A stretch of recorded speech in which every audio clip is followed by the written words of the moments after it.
कृष्णा अभ्यासयोगयुक्तेन चेदसा नान्यगामिना परमं पुरुषं दिव्यं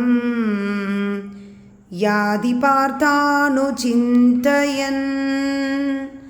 கிருஷ்ணனுடைய அற்புதமான ஸ்லோகம். பகவானுடைய கருணையினால் நம்ம அபியாசம் பண்ணணும். எப்பொழுதுமே அபியாசம் அப்படிங்கிறது ரொம்ப ரொம்ப முக்கியமான ஒரு விஷயம்.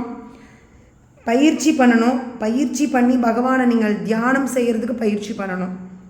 இந்த தியான பயிற்சி பண்ணி அந்யகாமினா மனசு வேறு எங்கேயும் போகாமல், சேதசானா உன் மனசு அந்யகாமினா எங்கேயும் போகாமல், பரமம் புருஷம் திவ்யம், அவர் எப்படிப்பட்டவர்னு உங்களுக்கு தெரியும். பரம புருஷர் இல்லையா, ரொம்ப திவ்யமானவர்.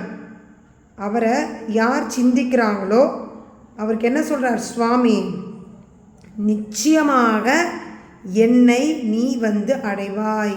யாதி யாதினா அடைவாய், எங்கிட்டே வருவ அப்படின்னு சொல்கிறார். ரொம்ப அற்புதமான ஸ்லோகம். பகவத்கீதையில் 8வது அத்தியாயத்தில் 8வது ஸ்லோகம் 8.8. நல்லா ஞாபகம் வச்சுக்கலாம். ஸோ தினசரி படிங்க.